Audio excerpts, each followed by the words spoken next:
Stability in the tenure of personnel, ध्यान रखिए personnel लिखा है ये, ठीक है। तो स्टेबिलिटी मीन्स किसी भी चीज़ का फिक्स होना, टेन्योर मीन्स है हमारा टाइम पीरियड मान सकते हैं आप, पर्सनल मीन्स एम्प्लॉयज़। तो stability in the tenure of personal means है कि जो हमारी कंपनी में एम्प्लॉयज़ काम कर रहे हैं उनमें स्टेबिलिटी का आना, जैसे कि उनके ट्रांसफ़र्स हैं, बार बार उनके ट्रांसफ़र ना किए जाएँ, बार बार उनके डिपार्टमेंट शिफ्ट ना किए जाएं, कभी अकाउंट्स डिपार्टमेंट में डाल दिया एम्प्लॉय को, कभी सेल्स में डाल दिया, कभी सर्विस में डाल दिया, तो ऐसा ना हो।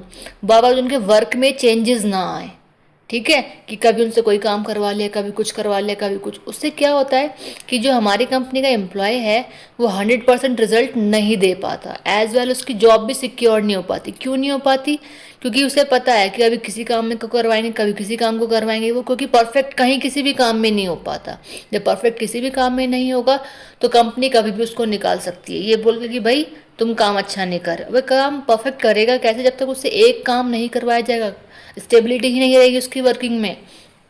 तो यही हमारे हेनरी फ्योल का कहना है कि स्टेबिलिटी होनी चाहिए एक मैन पावर में या फिर मैन पावर की वर्किंग में, ठीक है। So the meaning is it means that employees should have job security and should not be changed frequently, कि मैन पावर की जॉब सिक्योर हो, as well should not change frequently, उसकी जो working है वो बार बार चेंज नहीं होनी चाहिए। नेक्स्ट इज जॉब स्टेबिलिटी, की जो उसकी जॉब है एम्प्लॉय की वो स्टेबल होनी चाहिए।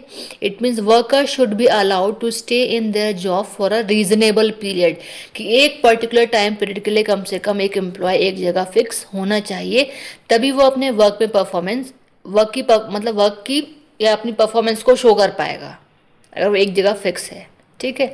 नेक्स्ट इज एक्सपीरियंस, तभी उसका एक्सपीरियंस भी काउंट होगा कि हाँ भाई एक पर्टिकुलर पर्सन इस डिपार्टमेंट में या इस पर्टिकुलर वर्किंग में एक्सपीरियंस है। Stability helps employees gain experience and improve their skills also.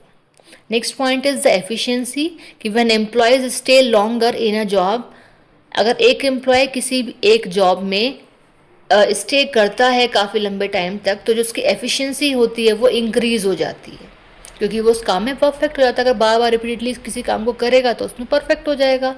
Next is reduces turnover, कि जो ये चीज़ है वो रिड्यूस करेगी टर्नओवर को। It helps reduces frequent hiring and training of new employees, कि बार बार अगर आप मैन पावर को हायर करेंगे तो उससे क्या है कि बार बार ट्रेनिंग देनी पड़ेगी आपको एम्प्लॉयज़ को, बार बार उन्हें हायर करना पड़ेगा।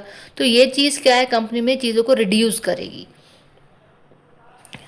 नेक्स्ट इज एम्प्लॉय सेटिस्फैक्शन, कि अगर stability in the tenure of personal के अकॉर्डिंग काम होता है तो कहीं ना कहीं जो हमारा एम्प्लॉय है वो सेटिस्फाइड रहता है अपनी वर्किंग से, क्योंकि इसमें है क्या इस पॉइंट पे कि जॉब सिक्योर हो और स्टेबिलिटी रहे उसकी वर्किंग में, तो कहीं ना कहीं क्या तो हमारा एम्प्लॉय जो होगा वो सेटिस्फाइड रहेगा।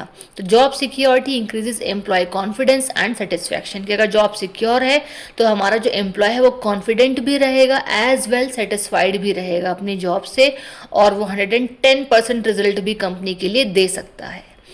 नेक्स्ट और last point is organisational growth, की जो हमारा ऑर्गेनाइजेशन है वो ग्रो करेगा अगर एक एम्प्लॉय की जॉब सिक्योर है और उसके जो जॉब है जो वर्किंग है वो स्टेबल है, तो क्योंकि वो अपने काम में परफेक्ट हो पाएगा, अपनी स्किल्स में डेवलपमेंट कर पाएगा, अपनी स्किल्स को इम्प्रूव कर पाएगा, अपनी एफिशिएंसी को इंक्रीज कर पाएगा, ठीक है। और जॉब अगर सिक्योर है तो वो अपना जो माइंड बार बार उसकी जॉब को सर्च करने में इन सब चीज़ों में जा रहा है वो वहाँ ना डाइवर्ट होकर उसका जो माइंड है वो वर्किंग में लगेगा, तो उसका रिजल्ट मतलब इम्प्रूव होगा, मतलब एक मैन पावर का रिजल्ट भी इम्प्रूव होगा। और अगर मैन पावर का रिजल्ट इम्प्रूव होता है तो जेन्युइन सी बात है कि कंपनी का रिजल्ट भी इम्प्रूव होगा, कंपनी भी ग्रो करेगी, कंपनी को भी प्रॉफिट अर्न होगा, कंपनी भी ग्रो करेगी।